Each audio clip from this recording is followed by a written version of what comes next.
Sugar ঢুকলে একাই football খেলে।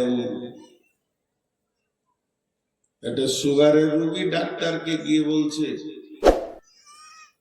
মাথা ঝিমঝিম করছে, ঘুম হয় না, খেতে ভালো লাগে না, ঘন ঘন পেশাব হচ্ছে, এনার্জি লস। 5খানা বললো ডাক্তার, একটা বলছে সুগার। ও বুঝে নিয়েছে যে সুগার এমন একটা রোগ, ও একবার ভিতরে ঢুকলে প্লেয়ারের মতো 5খানা মাস্তানের খেলা খেলবে। যদি কারো দেহে সুগার নামে রোগ ঢুকে যায়, ডায়াবেটিস ঢুকে যায়, একাই 5 রকম খেল খেলবে। তেমনি কোন মানুষের ভিতরে যদি অলসতা ঢুকে যায়, সেই অলস প্রথমে তার দিলকে নষ্ট করবে।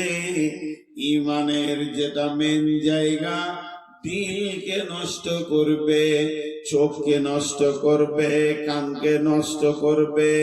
দিলে ভালো কথা নেবে না, চোখ ভালো শুনবে না, চোখ ভালো দেখবে না, কান ভালো শুনবে না।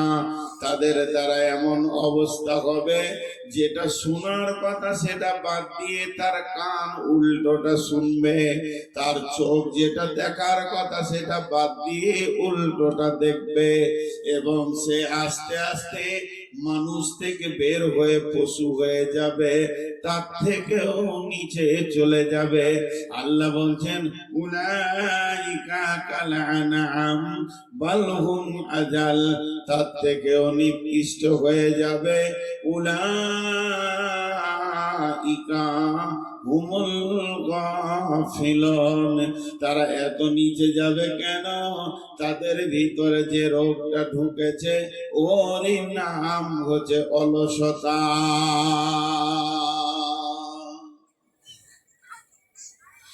আমি হাদিসের দিকে খুব তাড়াতাড়ি যাবার 5টা মিনিট টাইম দেন আপনারা এই আয়াতটার উপরে। মানুষ নিজেকে পশু বলতে চাই না।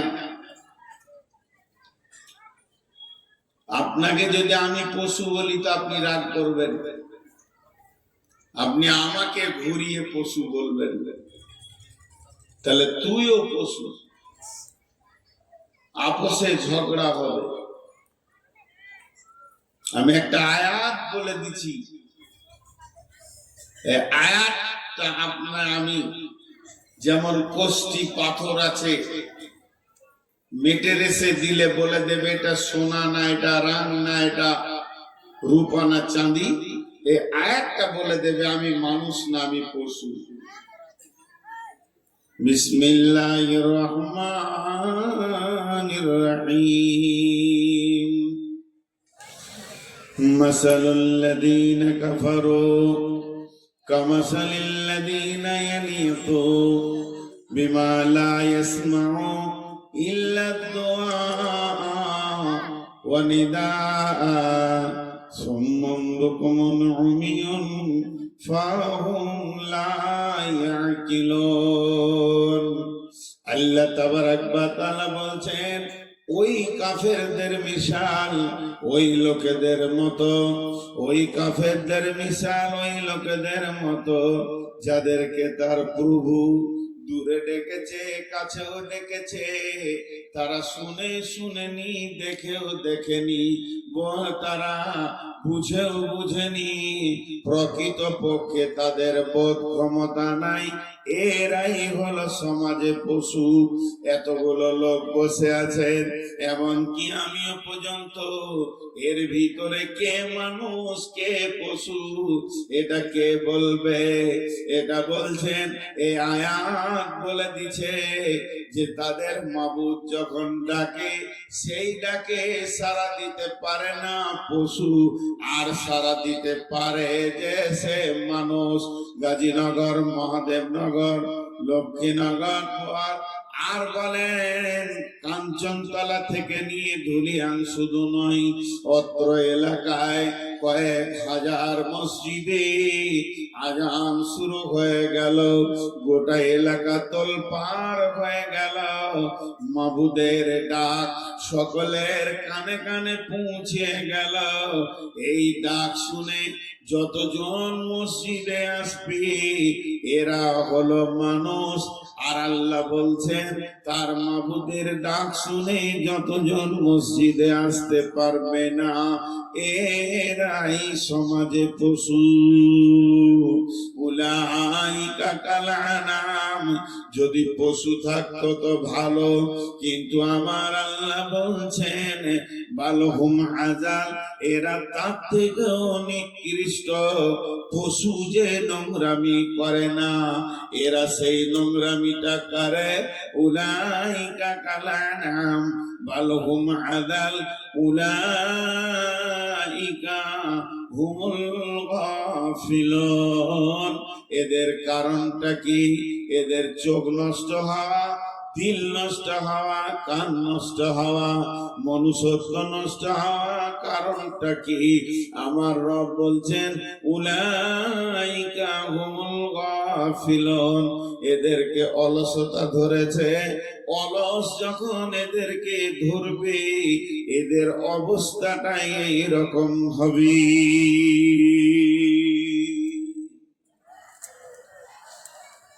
জি ভাই, এবার আমি হাদিসটার দিকে যাব, মেন সাবজেক্টে। এতক্ষণ আমি যা বললাম টোটালটা 1 মিনিট বলে নিব। যে কথাগুলো বলা হয়ে গেল, কি ছিল এই কথাগুলো বলার উদ্দেশ্য, মাত্র 1 মিনিট বলে নিব, যে তারপরে হাদিসে চলে যাব। আমার শুরু থেকে এই পর্যন্ত যা কিছু বললাম তার উদ্দেশ্য এটাই, ক্যান্সার যেমন মানুষকে মেরে কবরে পৌঁছিয়ে দেয়, অলসতা মানুষকে জাহান্নামে পৌঁছিয়ে দেয়। ক্যান্সারের থেকে অলসতা খারাপ, ক্যান্সারের থেকে অলসতা খারাপ। অলস এত কঠিন জিনিস, ইমানকে দুর্বল করে মনুষ্যত্বকে শেষ করে জাহান্নামে পৌঁছিয়ে দেয়। অতএব আমরা অলসতা থেকে যেন নিজেকে বাঁচাতে পারি। আর অলসতা থেকে বাঁচানোর বিকল্প কোনো মেডিসিন নেই। একটা ছেলের অলসতা দূর করব, এর জন্য কোনো ওষুধ এই পৃথিবীতে বিকল্প কিছুই নাই, শুধু একটাই আছে, এর বিকল্প কিছু নাই, সেটা হলো 5 ওয়াক্তের সালাত। 5 ওয়াক্তের সালাত মানুষের অলসতাকে কেটে দিতে পারবে, তাছাড়া আর কেউ পারবে না। এবার হাদিসটাই যাচ্ছি। কোরআনের আয়াতটা কেন নিলাম, হাদিসটা আগে পড়ে নি, তাহলে বুঝতে পারবে। وعن ميمون الأوردي قال يعظ رسول الله صلى الله عليه وسلم اغتنم خمسا قبل 5। হযরত মাইমুনুল আওরিদি বলেন, নবীজি আমাদেরকে ওয়াজ করেছেন, নসিহত করেছেন। যেমন ছেলেকে বাপ মা নসিহত করে, বাবা এটা করিও, এইটা করিও না, তুমি এই পথে চলবে, এই পথে চলবে না, অমুক খানদানের সঙ্গে আমাদের চলাফেরা নাই, তাদের সঙ্গে কোনদিন বন্ধুত্ব করবে না। এই যে বাপ মা ওসিয়ত করে, শিক্ষক ওসিয়ত করে, বাবা ভালো করে পড়াশোনা করো, আরো বড় হও, আরো অনেক বড় হও। যেমন ওসিয়ত হয় তেমনি বিশ্ব নবী ওসিয়ত করছেন। মাইমুনুল আওরিদি বলছেন, আল্লাহর নবী ওসিয়ত করছেন, নবীজি বলছেন ইগতানিম ইগতানিম ইগতানিম খামসান কাবলা খামসিন, গানিমত মনে করো পাঁচটা জিনিসকে, পাঁচটা জিনিস আসার আগে।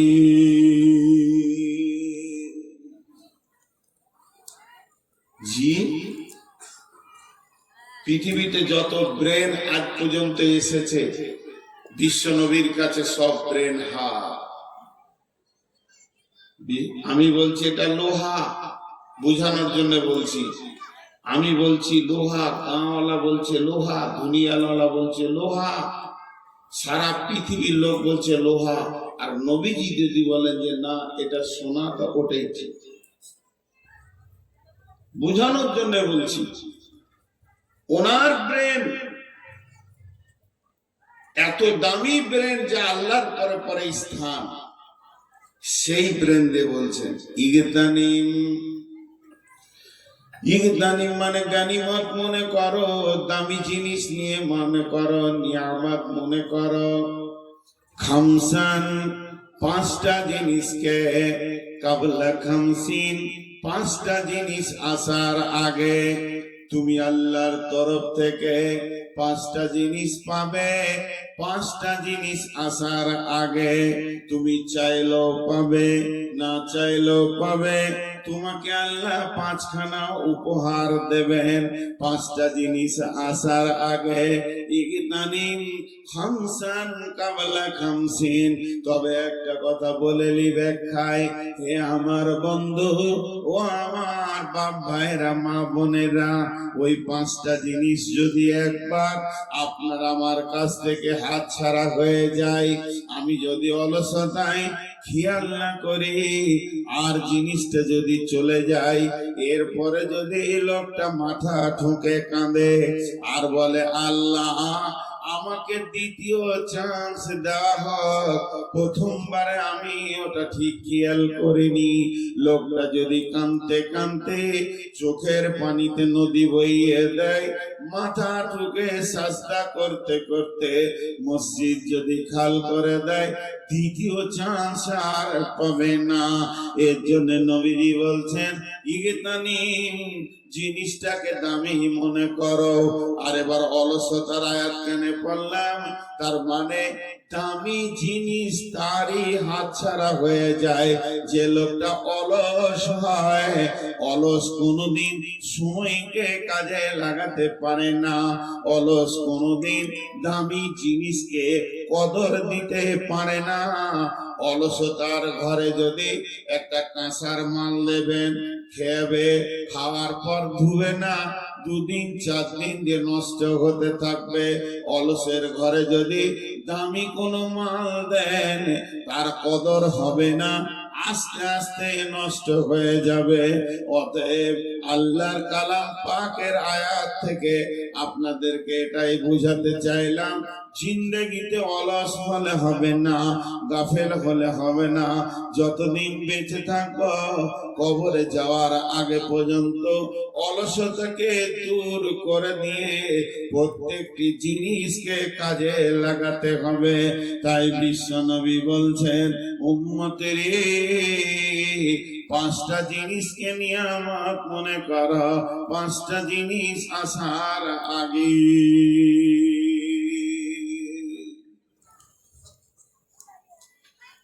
নাম্বার এক,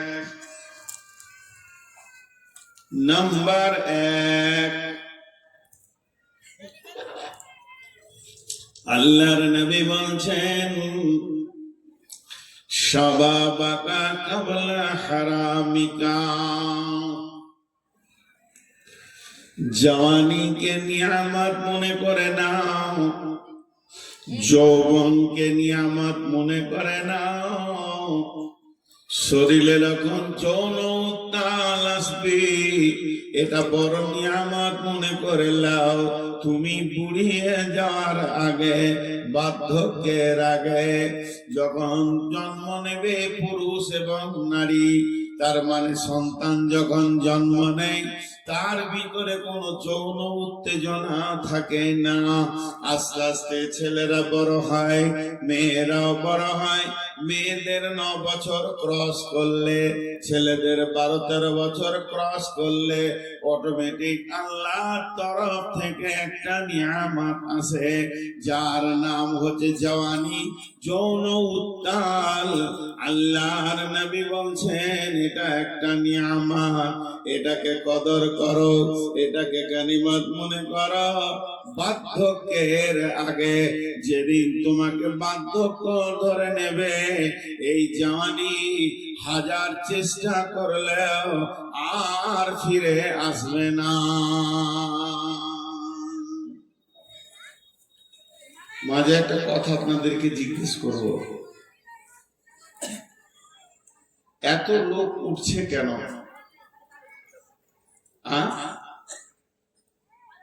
জি ভাই, আস্তে আস্তে যেতেই আছে। নিশ্চয়ই কোন একটা কারণ আছে। আমি বিষয়টা কিন্তু আপনাদের কাছে খারাপ ধরিনি। এই বিষয়টা এবছর বাংলাদেশে একটা জায়গায় লোক উঠে না, আর আপনাদের এখানে এটা একটি অভ্যাস কি আল্লাহ জানে।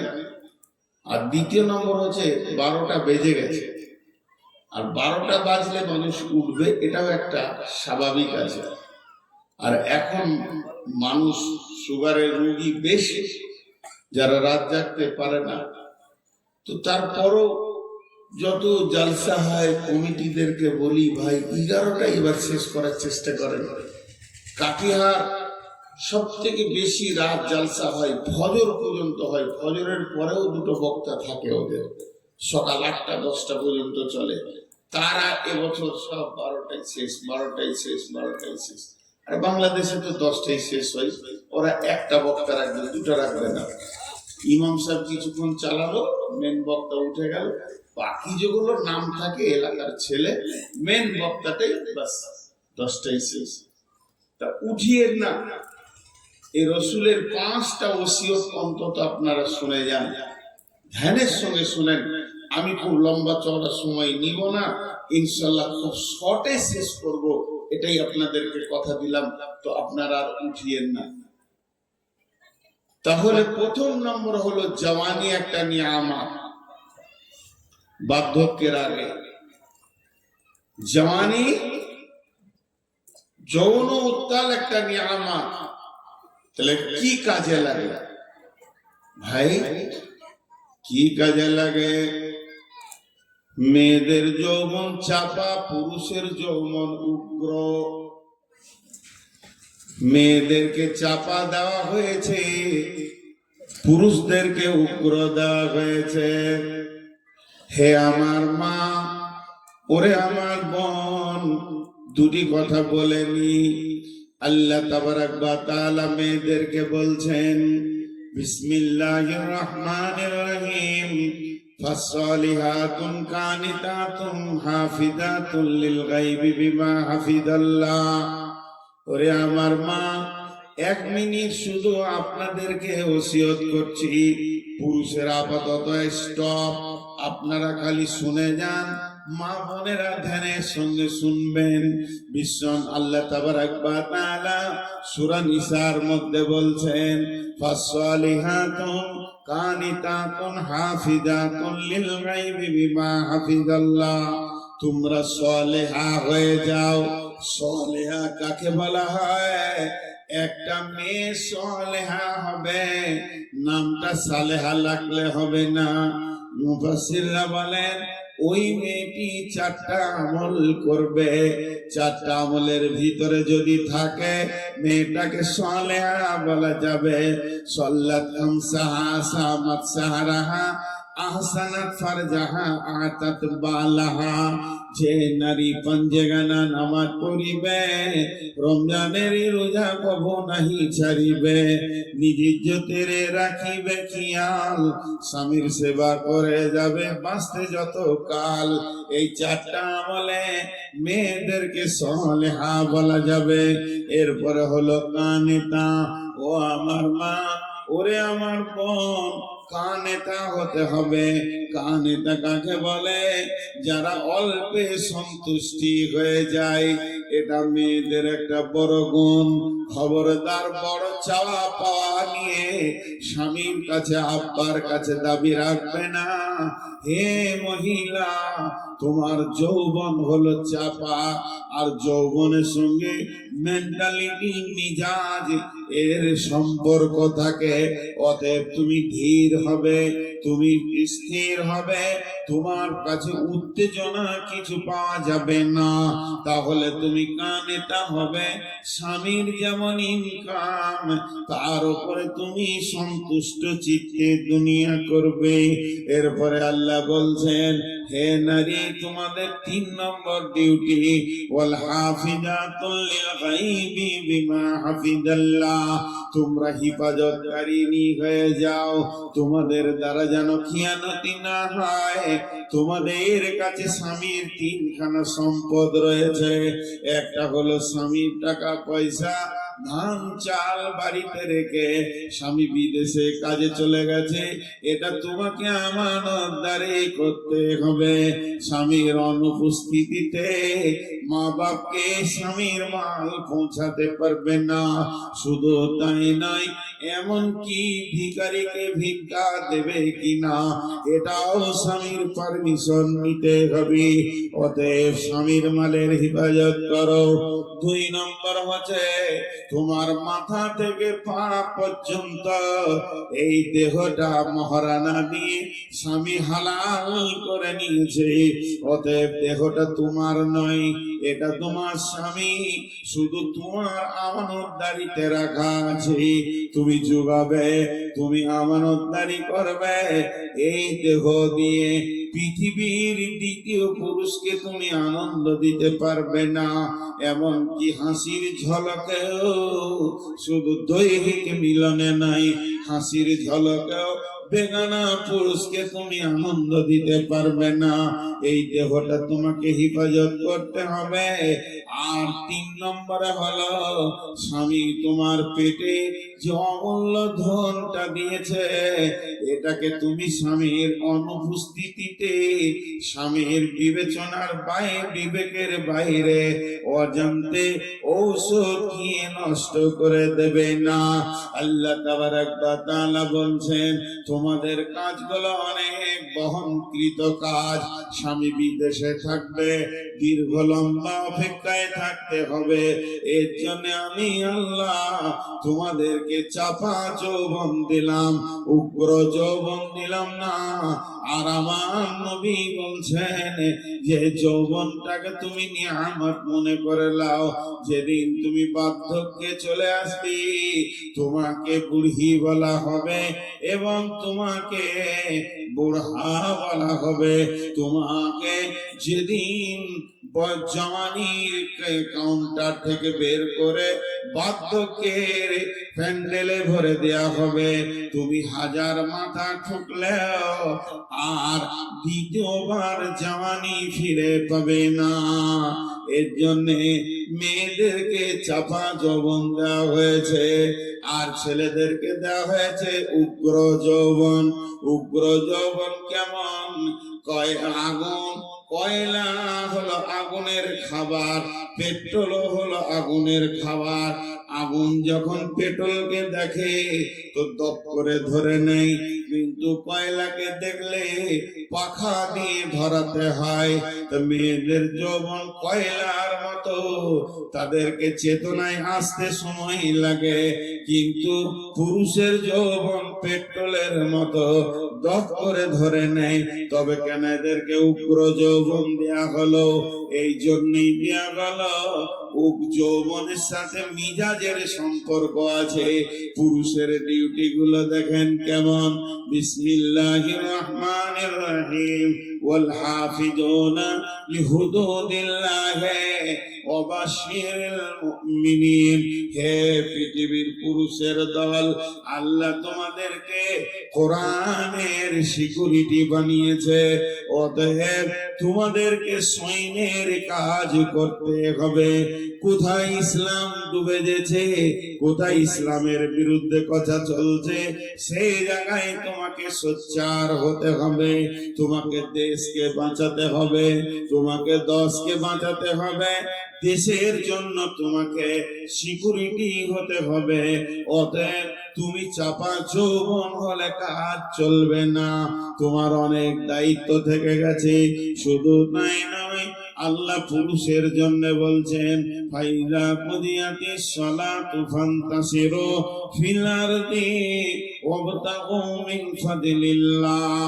যখন তোমার নামাজ পড়া হয়ে যাবে, তুমি জমিনে ছড়িয়ে যাও, গিয়ে তুমি রুজি তালাশ করো।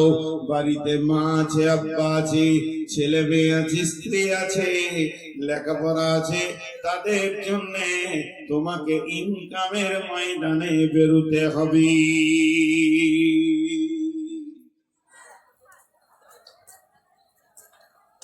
আয়াত একটা, হুকুম দুটা। আয়াত একটা, হুকুম দুটা। ফাইজা কুদিয়াতিস সালাতু ফান্তাসিরু ফিল আরদি। আয়াতটা একটা, সূরা জুমায়। হুকুম দুটা লুকানো আছে। নামাজ পড়ো, রুজি তালাশ করো। নামাজ পড়া যেমন ফরজ, রুজি তালাশ করাও ফরজ। নামাজ ছেড়ে দিলে যেমন গুনাহ, হালাল উপার্জন ছেড়ে দিয়ে যুবক যদি চুপ করে বসে দিন কাটায় তো ওই রকম গুনাহ। একটা লোক নামাজে আলহামদ পড়ছে, কুলহ পড়ছে, যে নেকিটা পাবে, আর একটা লোক ডাক বাংলায় মরে এমনি করে হাতে চানা নিয়ে আর চিড়ে নিয়ে বাদাম নিয়ে বিক্রি করছে, বাদাম বাদাম বাদাম, একই রকম। নামাজের ভিতরে তেলাওয়াতে দোয়াতে যেমন নেকি আছে, হালাল উপার্জন করতে গিয়ে খরিদ্দারের সঙ্গে কথা বলবে, মাঠে লিবারের সঙ্গে কথা বলবে, এক কথায় রুজি তালাশ করতে গিয়ে জবান দিয়ে যতগুলি কথা বের হবে, সেটাতেও নেকি আছে। হালাল উপার্জন করা ফরজ, আর নামাজ পড়া ফরজ। আর নামাজ ছেড়ে দিলে যেমন গুনাহ হবে, হালাল উপার্জন ছেড়ে দিয়ে কোন যুবক বাড়িতে চুপ করে বসে যৌবন অতিবাহিত করলে তারও কাবিরা গুনাহ হবে। অতএব যুবককে উত্তাল যৌবন কেন দেয়া হলো? এদেরকে যদি চাপা যৌবন দিত তাহলে কি ক্ষতি হতো? এরা মেয়েদের মতো চাপা যৌবন যদি পুরুষকে দিত, এই পুরুষেরা রাতে লেপে কম্বলে ঢুকে গেলে বেলা 10টা-12টা পর্যন্ত বিছানা ছাড়তো না, ওখানেই পড়ে থাকতো। তাহলে রেল চলবে কি করে, বাস চলবে কি করে, ডাম্পার চলবে কি করে, দোকান চলবে কি করে, ফ্যাক্টরি চলবে কি করে, কলেজ ভার্সিটি চলবে কি করে? এগুলো পুরুষের মাথায় দেশের ইনকামটা ধরছে। অতএব পুরুষের যৌবনের কাজটা টুক করে সেরে নেবে, আবার কাজের ময়দানে থাকবে। যৌবনকে সারতে গিয়ে 3 ঘন্টা 4 ঘন্টা যদি বিবির কাছেই থেকে যায়, তাহলে দোকান চলবে না, মার্কেট চলবে না, চলবে না বাস ট্রাক। এর জন্য আল্লাহ পুরুষের যৌবনটাকে ক্ষণেকে দিলেন, উগ্র দিলেন, আর মেয়েদেরকে যৌবনের হিফাজত করতে হবে। এই জন্য ওদেরকে ধীর করে দিলেন, উত্তাল দিলেন না। যদি কোনো পুরুষের যৌবন ট্রান্সফার করে একটা মেয়েকে দেওয়া যায়, আর মেয়ের যৌবনটা যদি পুরুষকে দেওয়া যায়, পুরুষ বিছানা থেকে বের হবে না, আর মেয়েটা পর্দায় থাকবে না, কাপড় খুলে মাঠে মাঠে মাঠে মাঠে পাগলির মতো দৌড়ে বেড়াবে। তো আমার নবী বলছেন, শাবাবাকা কাবলা হারামিকা। এই উত্তাল যৌবনটা আল্লাহর দেওয়া, এটা দরখাস্ত দিতে হয় না, ডেপুটেশন দিতে হয় না। ঠিক টাইমে আল্লাহ বডির ভিতরে যৌন উত্তালকে ভরে দেয়, আবার একটা টাইম আছে যৌবনকে কেড়ে নেয়। অতএব বিশ্বনবী বলছেন, জওয়ানিকে নিয়ামত মনে করো বার্ধক্যের আগে। কেন? আল্লাহ রাসূল বলছেন সামাতুনি দিল্লাহুমুল্লাহু ফি দিল্লিহি ইয়াউমুল্লা দিল্লা ইল্লা দিল্লুহু ইমামুন আদিলুন শাবুন নাশা ফি ইবাদাতিল্লাহ। কঠিন কিয়ামতের দিনে আল্লাহর রহমতের ছায়া ছাড়া কোনো ছায়া থাকবে না, যেটাকে আমরা আরশের ছায়া বলি। ওই ছায়াতে 7 শ্রেণীর লোক থাকবে, 7 রকম আমলের লোক ওই ছায়াতে বাস করবে। তার মধ্যে একটা হলো ওয়াশাবুন নাশা ফি ইবাদাতিল্লাহ। ওই যুবক, ওই যুবতী যে যৌবন কালটা আল্লাহর হুকুমে অতিবাহিত করেছে। অতএব যৌবন কাল এমন একটা নিয়ামত, এটাকে হিফাজত করতে হবে, আল্লাহ এবং রসুলের হুকুমে চালাতে হবে।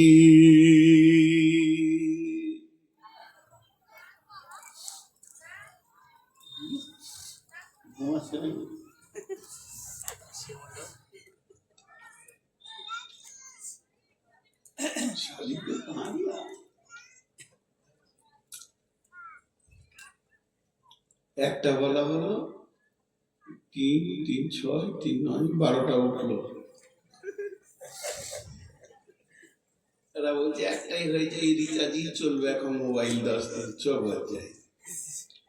এখানকার লোকের আদতও খারাপ আছে, কিছু খারাপ মনে করি আর না। একটা প্রসঙ্গ বিষয় নিয়ে কথা বলছি, তারপরেও নাম্বার 2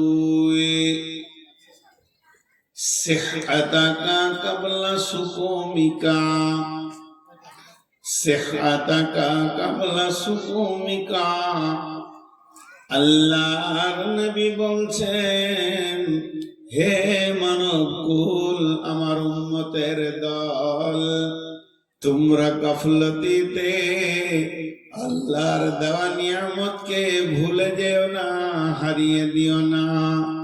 শুনে নাও, 5 নম্বরের 5টার মধ্যে নাম্বার 2 হচ্ছে সুস্থ শরীর একবার পাবে, যেদিন তোমাকে রোগে ধরবে এই সুস্থ শরীরটা আর দ্বিতীয়বার তুমি ফিরে পাবে না। সুস্থ শরীর এমন একটি নিয়ামত, সুস্বাস্থ্যর মতো নিয়ামত পৃথিবীতে কিছু নাই।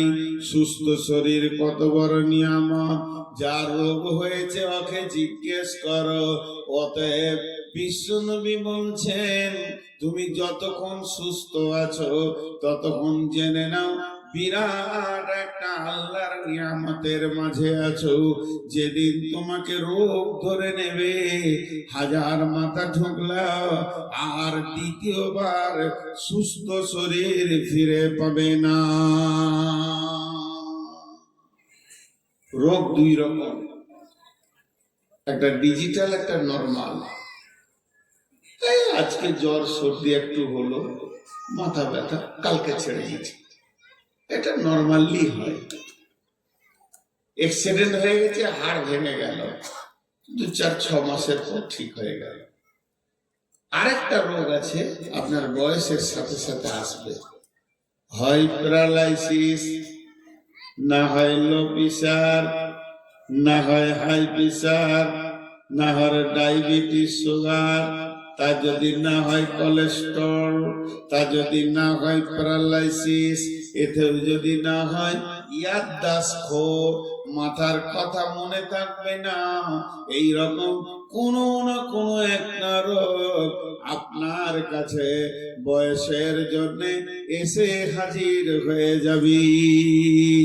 বিশ্বনবী বলছেন, ওই রোগটা যখন আসবে, ওই রোগটা মত পর্যন্ত তোমার সঙ্গী হবে। অতএব এই রোগ আসার আগে তুমি আল্লাহকে বেশি করে ডেকে নাও, 5 ওয়াক্তে মসজিদে যাও, 5 ওয়াক্ত নামাজ পড়ো, উজু করো, দাঁড়িয়ে নামাজ পড়ো।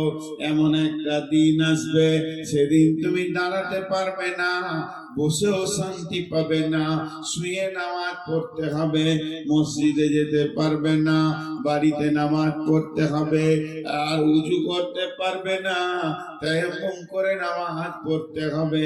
যদি জওয়ানি কালে তুমি ঠিক মতো মসজিদে ডিউটি দাও, তো আমার রব ওই জওয়ানি মেজার মেনে তোমাকে নেকি দান করবে। অতএব ওই রোগটা আসার আগে সুস্থ শরীরকে নিয়ামত মনে করো।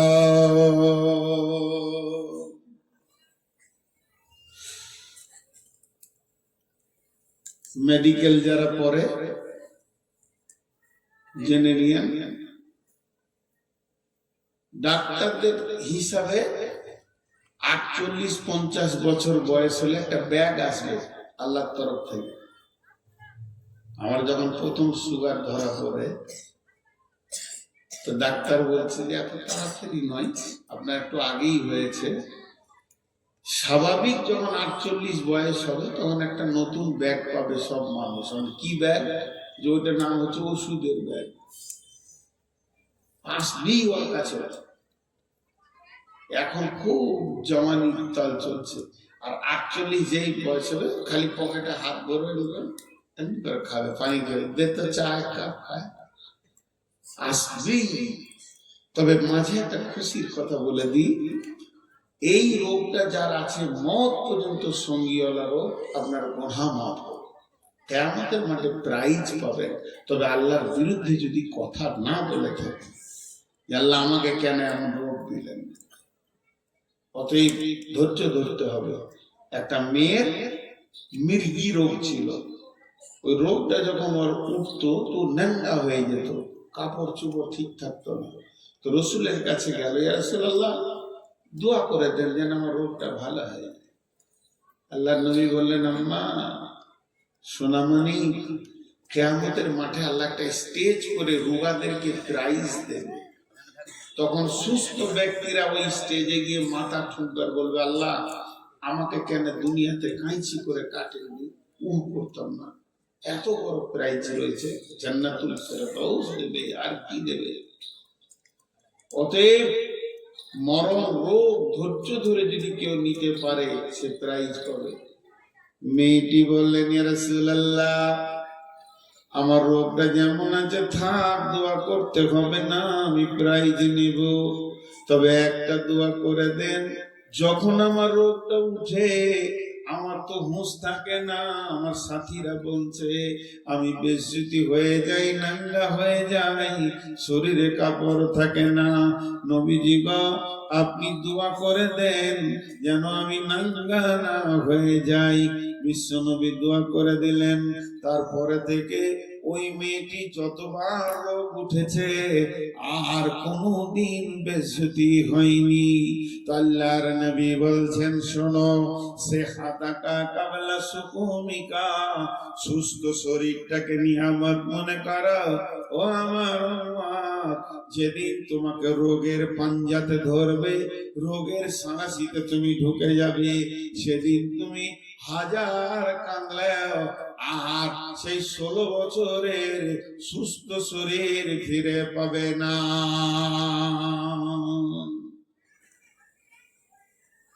দুইটা হলো না, দুইটা হলো। নাম্বার 3, ফারাগাকা কাবলা সুগলিকা। এটা এত বড় বিষয়, 2.5 ঘন্টার একটা বক্তব্য আছে আমার এই শব্দটার উপরে। কোরআনের অনেক আয়াত আছে, এটা কত দামি বিষয়। ফারাগাকা কাবলা সুগলিকা, বিশ্ব নবী বলছেন সব থেকে পৃথিবীতে নিয়ামত হলো সময়। সময় কিন্তু দাঁড়ায় না, সময় চলতেই আছে। লকডাউন হোক, সব হোক না কেন, আপনি আমি বসে বসে দোকানে রেস্ট নিব, সময় কিন্তু চলতে থাকে। আমি যদি বাইকটা নিয়ে চালাই, আমি চলি, আমার বাইক চলে, আমি ডাক বাংলায় গিয়ে বাইকটাকে স্ট্যান্ড করে দিয়ে 1 ঘন্টা বসে বসে যদি গল্প করি, আমার বাইকও দাঁড়িয়ে থাকবে, আমিও দাঁড়িয়ে থাকবো। আমার বাইকের মিটার উঠবে না, আমারও মিটার উঠবে না, কিন্তু সময় কারো অপেক্ষা করে না। সময় যেন একদম ধীর ভাবে চলতে রয়েছে, টিক টিক টিক টিক করে চলছে, সেকেন্ড দিয়ে চলছে। আপনাকে আমাকে 50 বছর পৃথিবী দেখিয়ে দিল। বিশ্ব নবী বলছেন, যে সময়কে চিনল না সে কি আর চিনবে? বন্ধুরা আমার, সময়ের গুরুত্ব আল্লাহ কোরআনে কত দিয়েছেন। সময়কে কেন্দ্র করে 3খানা গোটা গোটা সূরা দিয়েছেন। একটা সূরার নাম দোহা, উদীয়মান সূর্য, এই একটা সূরা দিয়েছেন। একটা গোটা সূরা দিয়েছেন দিনের শেষে, তার নাম আসর, আসরের ওয়াক্ত থেকে কেন্দ্র করে একটা সূরা দিয়েছেন। আর একটা দিয়েছেন রাতের শেষে, ফজর, সূরা ফজর, সূরা আসর, সূরা দোহা। সূরা একটা রাতের শেষে, একটা দিনের শেষে। বন্ধু, সময় কত বড় নিয়ামত। একজন দার্শনিক বলছে যে সময়কে গুরুত্ব দিল না, সে নিজে কি গুরুত্ব দিল না। আমি একটা বরফ, আমি নিজে একটা বরফ, চু চু চু চু করে শেষ হচ্ছি। তার মানে বরফ যেমন চুয়ে শেষ হয়ে যায়, একটা মানুষ তার বয়সটা চু চু করে শেষ হয়ে গেছে। সে 1 ঘন্টা বসে আড্ডা দিল, সময়টাকে নষ্ট করে দিল। ওটা কখন বুঝবে? যেদিন কিয়ামতের দিন একটা নেকির কারণে জাহান্নামের ফয়সালা চলে আসবে, তখন মাথা ঠুকে বলবে, কেন আমি চায়ের দোকানে 3 মিনিট সময় ফালতু কাটিয়েছিলাম। একবার যদি ওই ফাঁকে সুবহানাল্লাহ বলে নিতাম, তা আজকে বেঁচে যেতাম। সময়ের কত মূল্য বন্ধু জেনেলেন ওই লোকের কাছে যার পরীক্ষায় ফেল করেছে, যার হাত থেকে ট্রেন ছাড়া গেছে, যে 1টা বছর কিভাবে তার কাটবে। অতএব বন্ধু, সময় এত বড় নিয়ামত। সময় আপনার সঙ্গে কথা বলে। আমার এই চুলগুলো ছিল কালো, সময় কিন্তু সাদা করেছে। আমার চোখে কোনোদিন চশমা ছিল না, যতদিন পড়াশোনা করেছি চশমা কি জিনিস জানতাম না। এখন কোরআনের পাতা খুলতে গেলে আগে চশমা লাগাতে হবে। সময় আমার চোখে চশমা এনে দিয়েছে। শুধু তাই নয়, 3 ঘন্টা কেন, একটানা 4 ঘন্টা বকেছে, কিছুই মনে হয়নি। এখন 1 ঘন্টা ক্রস হলে মাথা ঘুরতে শুরু করে। সময় আমার সঙ্গে কথা বলে। শুধু তাই নয়, একজন দার্শনিক বলছেন, সূর্য মানুষের সঙ্গে কথা বলে। যখন সূর্য পূব দিকে উঠে, তখন বিশ্ববাসীকে বলে, এটা কোরআন নয়, এটা হাদিস নয়, এটা তাফসীরে এসেছে। সূরা আসর আর ফজরের তাফসীর করতে গিয়ে 8 থেকে 10 রকম তাফসীর এসেছে। নাম কেন ফজর হলো আর নামটা কেন আসর হলো?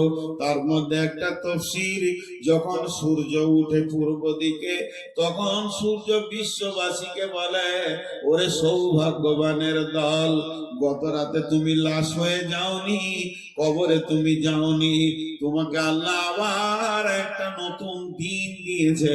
তোমাকে আল্লাহ কত ভালোবাসে, আবার তোমাকে সুযোগ দিয়েছে। যে সুযোগটা তুমি কবরে চাইবে, যখন আযাব শুরু হয়ে যাবে, তখন তুমি বলবে, আল্লাহ একবার ছেড়ে দাও, আমি গুনাহ আর করব না। সেদিন তুমি ছাড়া পাবে না।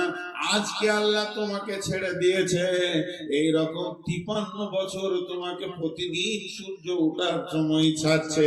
সুযোগ পেয়ে গেছো, তওবা করে নাও, মসজিদে গিয়ে চোখের পানিতে কেঁদে নাও। হে সৌভাগ্যবানের দল, না জানি মাগরিবের আযান তুমি শুনতে পাবে কিনা, এর কোনো গ্যারান্টি নাই। কিন্তু ওই সূর্য যখন আবার পশ্চিমে ডুবে, তখন বিশ্ববাসীকে বলে, বিশ্ববাসী রে, চলে গেলাম, তবে বলে গেলাম, তুই একদিনের রাস্তা কবরের দিকে আগিয়ে গেলি, তোর কবর যত দূরে আছে তোর কাছ থেকে একদিনের রাস্তা কেড়ে নিল। তুই কবরের দিকে আগিয়ে গেলে তোর কবরে যেতে যদি 20খানা দিন ছিল, আজকে থেকে 19 দিন গুনবি, কালকে 18 দিন গুনবি। হে হতভাগার দল, সারা দিনটা গাফলতি করলে, তবে শুনেলে সামনে তোর রাত এসে গেছে, রাতকে পেয়ে গেছিস মানে তুই সৌভাগ্যবান। তাড়াতাড়ি একটা কাজ কর, এই রাতেই তুই রবের সঙ্গে আলোচনা করলে, রবের কাছে ক্ষমা চেয়েলে, গভীর রাত্রিতে আর গাফলতির ঘুম তুই দিবি না। অতএব গাফেলরা প্রথম যে কাজ করে, এরা সময়কে নষ্ট করে। যে ব্যক্তি সময়কে নষ্ট করে সে মূল্যবান জিনিসকে হারিয়ে দেয়। তাই বিশ্ব নবী বলছেন, ফারাগাকা কাবলা সুগলিকা, সময় একটা নিয়ামত, হাতছাড়া হয়ে যাওয়ার আগে উম্মত রে সময়ের দিকে খেয়াল করিয়া। সময়টা নিয়ে অনেক কথা আছে। আল্লাহ একটা শব্দ ব্যবহার করেছেন ফজরের কসম খেতে গিয়ে। কি বলেছেন জানেন? হাল ফি দালিকা কাসামুল লিজি হিজর, হাল ফি দালিকা কাসামুল লিজি হিজর। হিজর মানে হচ্ছে চেতনতা। ব্রেক কত রকম আছে, ডিস্ক ব্রেক আছে, অয়েল ব্রেক আছে, তারপরে ব্রেক লিভার দিয়ে তার ব্রেক আছে, হাওয়া ব্রেক আছে। পৃথিবীতে যত ব্রেক আছে, বিমান থেকে নিয়ে, প্লেন থেকে নিয়ে, রেল থেকে নিয়ে, রকেট থেকে নিয়ে, সাইকেল পর্যন্ত সব ব্রেক গুলোকে যদি এক জায়গায় করে দেওয়া যায় মোটর সাইকেলের, কোনটাই ব্রেক নয়। ব্রেক হচ্ছে বিবেক, ব্রেক হচ্ছে বিবেক। একটা দামি মোটর সাইকেলে চাপানো হয়েছে, আর মোটর সাইকেলটা এত দামি, ও 2 চাকাতেই ডিস্ক ব্রেক আছে, আর দামি ব্রেক আছে, কিন্তু যে চালাইছে ওর বিবেক ঠিক নেই, হয় মদ খেয়েছে আর না হয় পাগল। ব্রেকে কাজ করবে? যেটা বলেন ব্রেকে কাজ করবে? আসল ব্রেক হলো বিবেক। ড্রাইভার কখন ব্রেক লিভারকে কাজে লাগায়? যখন ওর বিবেক আগে ব্রেক করে। কথাটা বুঝতে পারলেন? আল্লাহ বলছেন, ওয়াল ফাজরি ওয়ালায়ালিন আশরি ওয়াসফি ওয়াল ওয়াতরি ওয়াল লাইলি ইদা ইয়াসরি। আল্লাহ 4খানা কসম খাওয়ার পর বলছেন, হাল ফি যালিকা কাসামুল লিযি হিজর। আমার এই কসমগুলি কি বিবেকবানের চেতনা এনে দেবে না? তারা কি এখনো ব্রেক করবে না? এখনো কি জুয়াতে ঢুকবে? এখনো কি মদেতে ঢুকবে? এখনো কি তাসেতে ঢুকবে? এখনো রান্ডিখানা যাবে? এখনো বেশ্যাগিরি করবে? মেয়েরা বেপর্দা থাকবে, ছেলেরা লুচ্চা হবে, এখনো সুদের কাছে বসবে, এখনো সুদের টাকা কমবে, এখনো মদের বোতলে হাত দিবে। তবে ব্রেক কখন করবে? এদের কি চেতনতার ব্রেক এখনো হলো না? সময় কি এদের আসছে না? ফজর হয়ে গেল, সারা রাত চলে গেল, এখনো কি ব্রেকের ঢিলাটা থেকে গেল?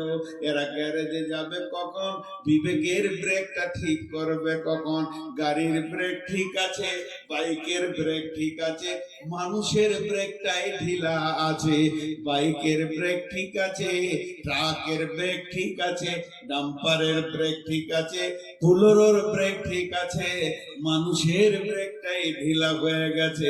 এটা সময় কাল একদিন বলবে, কেন তুমি তোমার ব্রেকের বিবেচনা নষ্ট করেছো? আল্লাহ তাবারাক ওয়া তাআলা বলছেন, বিশ্ব নবী বলছেন, সময়কে বড় নিয়ামত মনে করো, যে সময়টা তোমার হাত ছাড়া হয়ে গেছে, আর দ্বিতীয়বার তুমি ফিরে পাবে না। কয়টা বলা হলো? হ্যাঁ, জওয়ানি নিয়ামত বার্ধক্যের আগে, সুস্থ শরীর নিয়ামত রোগা হওয়ার আগে, সময় নিয়ামত হাত ছাড়া হয়ে যাওয়ার আগে। नंबर 4, गेना का कबला फकारी का, गेना का कबला फकारी का। বিশ্বনবী বলছেন সম্পদ একটা নিয়ামত, যেদিন তুমি ফকির হয়ে যাবে সেদিন তুমি বুঝবে মালের কি দাম আছে। 4 জন উঠলো, এরা 1 টাকাও দিবে না।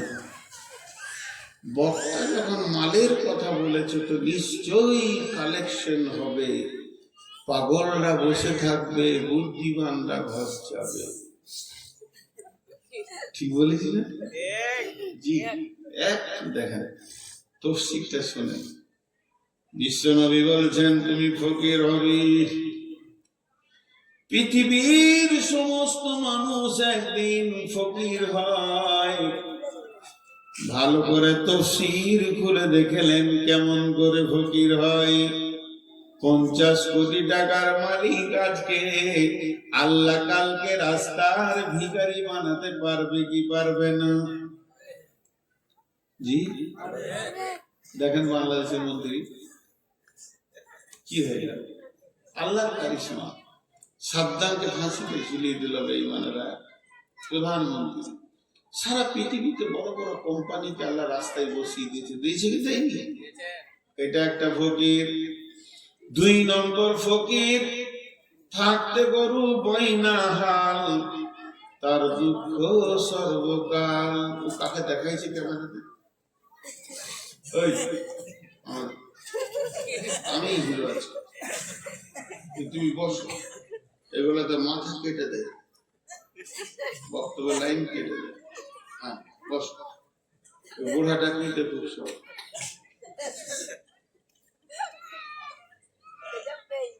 এই ফকিরটা কেমন? আল্লাহর নবী বলছেন গেনা কা কাবলা ফাকারিকা। বিশ্ব নবীর জিভ থেকে বের হয়েছে তুমি ফকির হবে, তার মানে ফকির হতেই হবে, বিকল্প কোনো রাস্তা নাই। বহুজন আছে 200-400 কোটি টাকার মালিক, ছেলেরা ব্যবসা বাণিজ্য চালাচ্ছে, আব্বার আর হুঁশ কম, 98 বয়স। বৌমাকে জিজ্ঞাসা করছে, পারবিন রে কি আব্বা?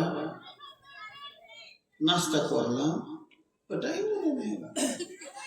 2খানা রুটি খেলে নাস্তা, হাজি আব্বা রুটি খেলে যায়। ও দেখছিস,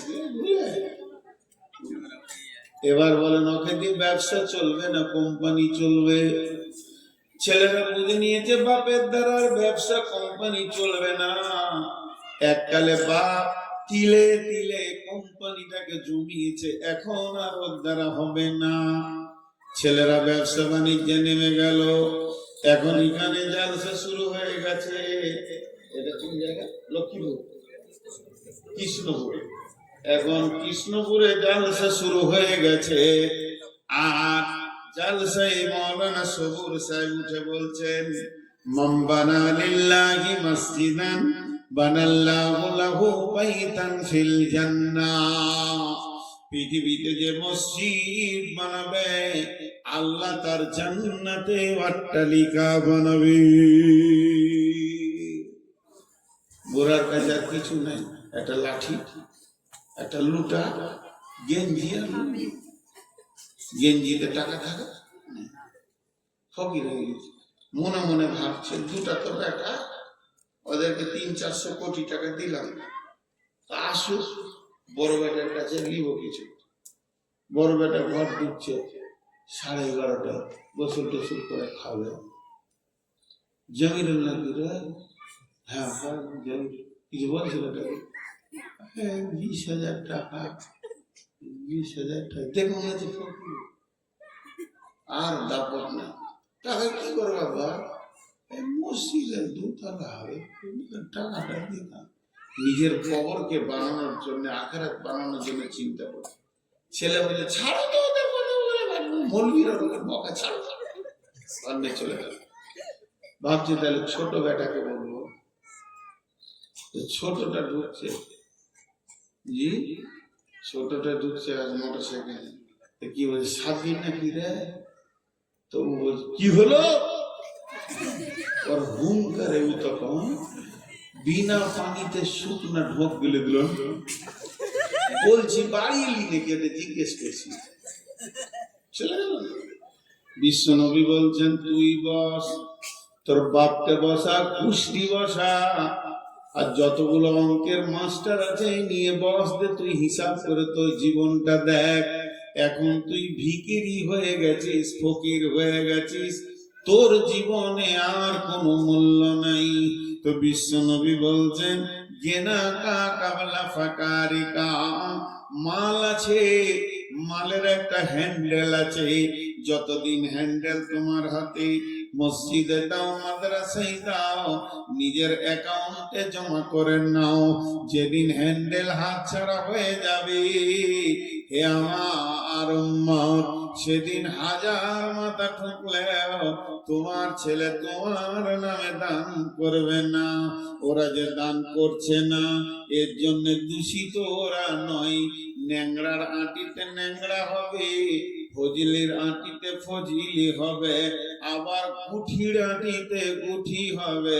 তুমি গুঠির আটি বসিয়ে দিয়ে ন্যাংরার অপেক্ষা করতে যেও না, কিয়ামত পর্যন্ত হবে না। তুমি নিজে ছিলে হাড় কিপটে বখিল মাল, তুমি দান করনি, তোমার ছেলেও দান করবে না। তুমি তোমার বাপের নামে 10 টাকাও কাউকে দেয়নি, তোমার ছেলে তোমার নামেও দেবে না। বড় বড় ইসলামী চিন্তাবিদরা বলছে ছেলেদের হাতে টাকা দিয়ে দান করো, তুমি দিও না, বরং তুমি ছেলেকে ডেকে বলো বাবা টাকাটা জমা করে এসো তোমার দাদুর নামে। গিয়ে বলবে আব্বা জান আমার বাপের, তার বাপের জন্য দান করেছে, দাদুর জন্য। ছেলেরও বিবেকের চেতনার ঘরের হুড়কাটা খুলে যাবে, ছিটকিনি খুলে যাবে, ছেলেও 2 চোখে দেখতে পাবে।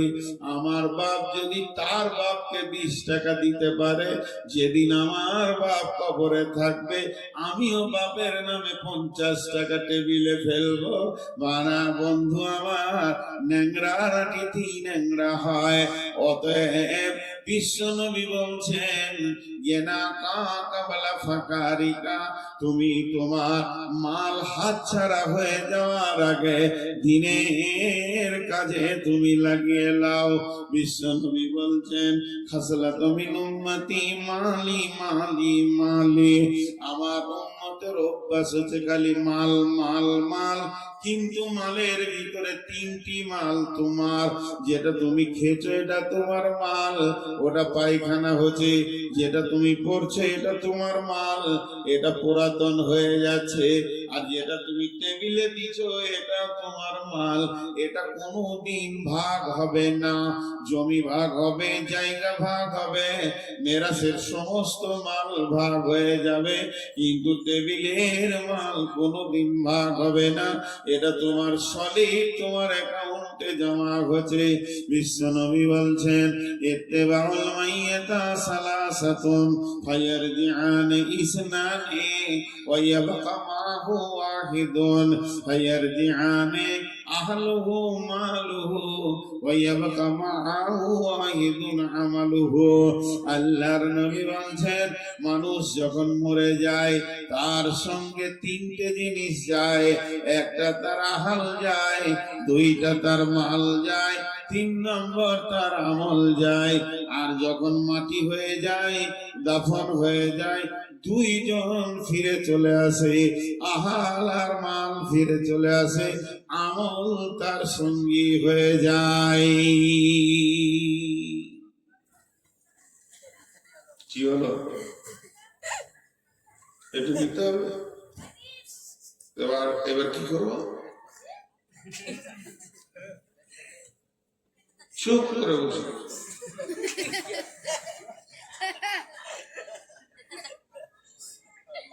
আমার রেকর্ডিং করতে আর আসবে না তো, এবার মরতে চলেছে, আর দরকার না। তো আমি কোনোদিনের সুযোগ কাউকে দিই না।